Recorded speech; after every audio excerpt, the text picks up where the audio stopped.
Alright, welcome back everyone. Today we're talking about Dragon Traveler, and more specifically, the big question everyone's been asking since the January 2026 global launch.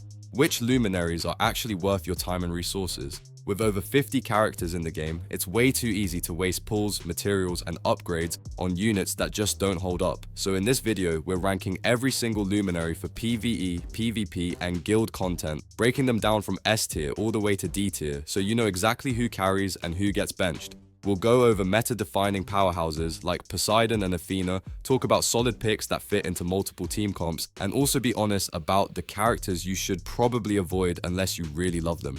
On top of that, I'll share team composition tips, where certain Luminaries shine the most, and even some reroll advice if you're just starting out. If you want to play smart, progress faster, and not regret your early decisions, this tier list is for you. Let's get into it. I'm quickly moving on to the video, and I'm ranking Luminaries in Dragon Traveler. Before we start, if you enjoy these types of list videos, don't forget to like the video and subscribe. Enjoy watching. The Luminaries in this tier are, in order from top left to bottom right, Panjumbao, Ophelia, Mordred, Cerberus, Beowulf, Arthur, and Gudong. Let us be honest for a second, this is the part of the list where you stop building dreams and start managing expectations. The D tier in Dragon Traveler is basically the nice try section, where these Luminaries sound cool on paper, but quietly disappear once real combat begins. They can function early on, sure, but the moment the game asks for real scaling, synergy, or impact, things fall apart fast. Mordred is a classic example of an assassin that looks promising until you actually invest in him. Yes, he has decent assassin-style skills and can pick off weak targets early, but his scaling is painfully bad across every mode in Dragon Traveler. As content gets harder, Mordred simply cannot keep up with damage checks, and other assassins do his job better with less effort. In short, he is easy to replace and very hard to justify long term. Ophelia tries to be a supportive Luminary, but she ends up doing a little bit of nothing. Her healing exists, her buffs technically work, but everything she provides is far too weak to matter once you move past the early stages. In mid-game and a late-game content, Ophelia brings no real value to any team composition. If you are hoping she will suddenly shine later, trust me, she will not. Panjumbao suffers from an identity crisis that hurts him badly. He has assassin skills that are not terrible on their own, but some of his abilities force taunt behavior that makes no sense, especially in player versus environment content. Combine that with his very low health pool and you get a Luminary that often dies before contributing anything meaningful. He jumps in, looks brave for about 2 seconds, and then disappears. Cerberus is not complicated, and that is both his strength and his biggest weakness. He has a simple mage kit and can deal decent damage on paper, but in actual gameplay, his impact is extremely low. He does not enable strong team combinations, he does not bring useful utility, and he does not excel in any specific mode. Cerberus exists, deals some damage, and that is about it. Arthur feels like he was designed as a tutorial character and then forgotten. He is beginner friendly and easy to use, which sounds nice at first, but his stats are bad and his scaling is even worse. He gets outclassed almost immediately once you unlock better warriors, and there is simply no reason to keep him around. Arthur is the definition of early game filler. Beowulf looks solid at a glance with acceptable damage per second and okay base stats, but his skill damage multipliers are very low compared to other warriors. On top of that, he offers no meaningful buffs, no strong scaling, and no unique role in a team. He falls off quickly and never really recovers, making him one of the most forgettable warriors in Dragon Traveler. Gudong survives longer than most D-tier Luminaries at the very start thanks to his high base health, but that is where the good news ends. His skills do not scale properly, his effectiveness drops sharply in mid-game, and his buffs do not synergize well with any team composition. Gudong can stand there and take hits for a while, but he does not actually help you win fights. The Luminaries in this tier are, in order from top left to bottom right, Van Helsing, Telperion, Lancelot, Jormungandr, Gunnar, White Tiger, and Cleopatra. This is where things start to feel awkward, because C tier is not terrible, but it is also not impressive enough to feel good about. These Luminaries in Dragon Traveler usually make you think this could work, and sometimes they do, just never consistently enough to fully trust them. They are playable, situational, and often temporary solutions rather than long-term answers. Cleopatra is one of the more interesting cases here thanks to her summon-based mechanics. The idea behind her kit is genuinely unique, and with very specific synergies, she can actually function well. The problem is that the current state of the game does not offer strong summon-focused support, which leaves her potential mostly unrealized. Cleopatra feels like she is waiting for future updates to finally make sense. White Tiger brings speed and sharp burst damage to the table, acting as a fast assassin with respectable overall damage per second. When things go right, she can delete targets quickly and feel very satisfying to use. Unfortunately, her self-sacrifice mechanics make her unreliable, especially in longer fights. Losing your own unit as part of the plan sounds cool until it ruins your run. Telperion is a solid pick for player versus environment content thanks to his row-based area of effect damage. He performs well across many stages and can clear waves efficiently when luck is on your side. The downside is that his damage output relies heavily on randomness, which means some fights feel amazing while others feel painfully weak. Consistency is not his strong suit. Guna is built around a hybrid concept, mixing burst damage with area coverage, which makes her feel flexible early on. She works well as a temporary damage dealer and can fill gaps in many beginner teams. However, she lacks a clearly defined role and does not strongly synergize with most compositions. As your roster improves, Guna quietly loses relevance. Lancelot is a fast and user-friendly assassin who excels at diving into the backline. His high speed makes him easy to slot into most teams, and he performs fine during early and mid-game content.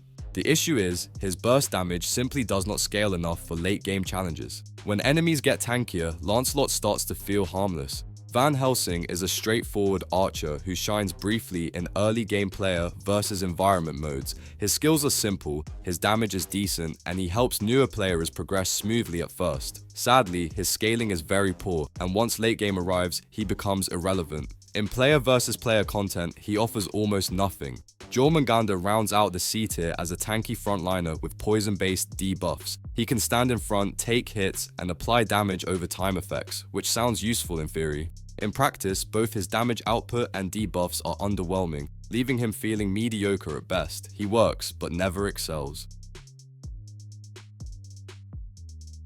The Luminaries in this tier are, in order from top left to bottom right, Siegfried, Nanali, Laurelin, Goran, Drasil, Caligula, Anubis, Nemesis, Herman, and Chiron. This is the tier where Dragon Traveler starts teasing you, because these luminaries are good enough to make you hesitate before replacing them, but not strong enough to carry you forever. B tier is all about solid performance with clear limits, and if you respect those limits, these picks can actually do real work. Ignore them and they fall apart fast. Laurelin is all about single target destruction, and when it comes to boss fights, she feels right at home.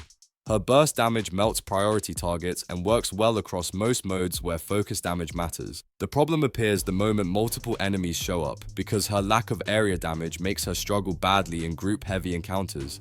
Nemesis shines as a backline assassin, especially in player versus player scenarios where smart targeting wins fights. With proper equipment, she can delete fragile units before they even react. That said, positioning is everything for her, and one mistake can make Nemesis completely useless. High risk, high reward, very unforgiving. Nanali is pure chaos when she is allowed to do her thing. Her skills offer massive area damage potential, and her multi-hit mechanics can swing fights in seconds. Unfortunately, she is extremely fragile and absolutely depends on a guardian staying alive. Once that protection is gone, Nanali follows shortly after. Herman is a reliable early game guardian with decent tankiness and access to healing suppression tools. He performs well across most modes early on and helps stabilize beginner teams. As the game progresses though, he becomes noticeably more fragile and gets outclassed by stronger tanks with better scaling. Caligula plays more of a defensive support role, offering damage reduction and shielding buffs for allies. He is especially effective against burst-heavy teams, making him a useful pick in player versus player combat. However, his healing output is limited, and as a priest, he cannot compete with dedicated healers. Chiron brings steady healing combined with morale-based support and some respectable damage. He feels reliable and easy to slot into many team compositions without much setup. The downside is his overall impact is lower than top-tier priests, and he is simply outclassed once better options become available. Siegfried works well as an off-tank early on, providing decent survivability alongside respectable warrior damage. He can hold a position and contribute across most modes without feeling weak. In late-game content though, he requires heavy support to stay relevant, otherwise he falls behind quickly. Anubis is a dependable frontline guardian built to counter assassins with a solid defensive skill set. He excels at protecting the backline and absorbing pressure from aggressive enemies. His weakness shows against health reduction effects, which can bypass his strengths and shut him down faster than expected. Drasil offers shielding and supplemental healing, making him particularly useful in double guardian team setups. He adds stability and helps smooth out damage spikes during fights. However, he cannot replace a main healer, and teams relying on him alone will eventually struggle. Goran rounds out the B tier as a secondary tank with health scaling damage and access to stuns. He performs well when supporting another frontline unit and adds control to the battlefield. As a main guardian though, his performance drops sharply, making him better suited as a backup rather than a leader. The Luminaries in this tier are, in order from top left to bottom right, Atanif, Fenrir, Golveig, Marilis, Titania, Medusa, Asteros, Brynhild, Helvell, and Tyrfing. Now we are stepping into the comfort zone, the tier where things finally start to feel right. A tier Luminaries and Dragon Traveler are strong, reliable, and often form the backbone of successful teams. They might not break the game on their own, but if one of these shows up on your roster, you are usually smiling instead of sighing. Fenrir is pure pressure from the moment the fight begins. His single target burst damage is exceptional, and he deletes priority enemies before they get a chance to breathe. If the enemy team lacks proper assassin counters, Fenrir feels absolutely unfair. He is the kind of luminary that makes backliners regret logging in. Marilis is a duelist through and through, bringing strong overall damage and excellent performance against priority targets. She shines in extended one-on-one scenarios and can dominate key enemies if left unchecked. The only catch is her reliance on external healing, because without proper support, her consistency drops noticeably. Golveig exists to punish sustain teams, and she does that job extremely well. Her healing suppression, combined with health drain mechanics, makes life miserable for enemies that rely on regeneration. With enough investment, she becomes situationally devastating, turning certain matchups into free wins. Medusa is the definition of consistency. She delivers fast and steady damage per second, fits into almost any team, and never feels awkward to use. While her burst is slightly weaker compared to top-tier archers, her reliability and versatility more than make up for it. Brynhild brings a well-rounded warrior kit with a healthy mix of burst damage and survivability. She performs especially well in longer fights where her balance really shines. The only thing holding her back is the lack of overwhelming late-game scaling, which keeps her just shy of the top. Helvell focuses more on control than raw damage, and that is exactly why she works. Her debuff application is strong, her presence disrupts enemy plans, and she is particularly effective against tank-heavy compositions. She may not top damage charts, but she wins fights through control. Artainif enables lifesteal-heavy team compositions and adds valuable crowd control to sustain focused setups. She performs exceptionally well in most player versus environment modes and helps teams stay alive while grinding through content. When sustain is the plan, Atenif fits perfectly. Titania is all about keeping teams alive, no matter how ugly the fight gets. Her raw healing output is incredibly high, allowing allies to survive relentless pressure. Outside of healing, her utility is limited, but honestly, when the healing is this good, that barely matters. Turfing offers solid burst damage with execution-style mechanics that reward smart timing. He synergizes well with buffers and can finish off weakened enemies efficiently. His main weakness shows against heavily armored targets, where his impact drops more than you would like. Asteros closes out the A tier as a balanced main mage with reliable area damage and consistent performance across game modes. He does not dominate burst scenarios, but he also never feels weak or out of place. Asteros is dependable, stable, and always useful, which is exactly why he belongs here. The luminaries in this tier are, in order from top left to bottom right, Faust, Scheherazade, Ifrit, Hugin Munin, Poseidon, Hades, Athena, and Ares. This is the point in the list where everything suddenly clicks, your team starts feeling unfair, and enemies mysteriously stop getting a turn. S-tier luminaries and Dragon Traveler are not just strong, they actively shape how the game is played. If you build around these units properly, they do not just help you win, they decide the outcome. Poseidon is pure inevitability. His damage ramps up at an absurd pace as fights go on, and once he gets rolling, enemies simply cannot keep up. The combination of heavy area of effect pressure and soft crowd control effects slowly suffocates entire teams. Add the fact that he scales insanely well with gear and long-term investment, and it becomes clear why Poseidon fits seamlessly into almost every team composition. Athena is the definition of a perfect guardian. She absorbs lethal damage for her allies while constantly shielding the team, creating unmatched frontline stability in every game mode. What truly pushes her into S tier is that she still contributes meaningful damage per second despite being a defensive unit. Athena does not just protect the team, she actively participates in winning fights. Hades turns the enemy backline into a panic zone. His clone-based assassin mechanics apply constant pressure and force enemies to waste valuable skills on illusions instead of real threats. This makes him incredibly effective in both player versus player combat and boss encounters. Even with moderate investment, Hades remains a nightmare to deal with.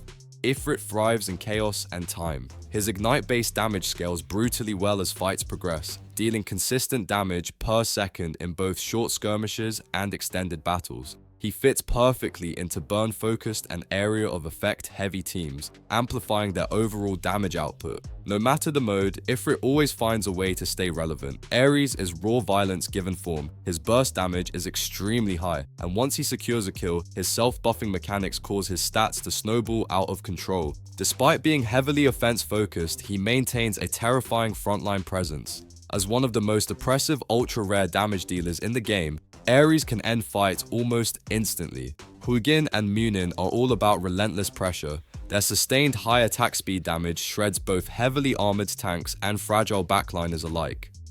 They require very little setup to perform and deliver reliable damage per second in both player versus environment and player versus player modes. Consistency is their greatest weapon.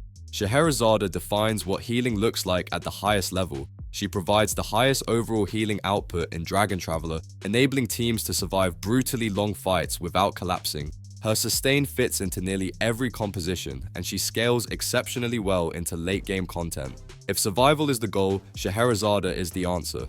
Faust closes out the S tier with pure explosive potential. He is a high-risk, high-reward mage whose area of effect burst damage becomes terrifying when enemies are stacked with debuffs. His damage scaling is aggressive, making him incredible for boss fights and wave clearing. When built correctly, Faust stands among the strongest offensive mages in the game. The video ends here. See you in another video. Don't forget to subscribe.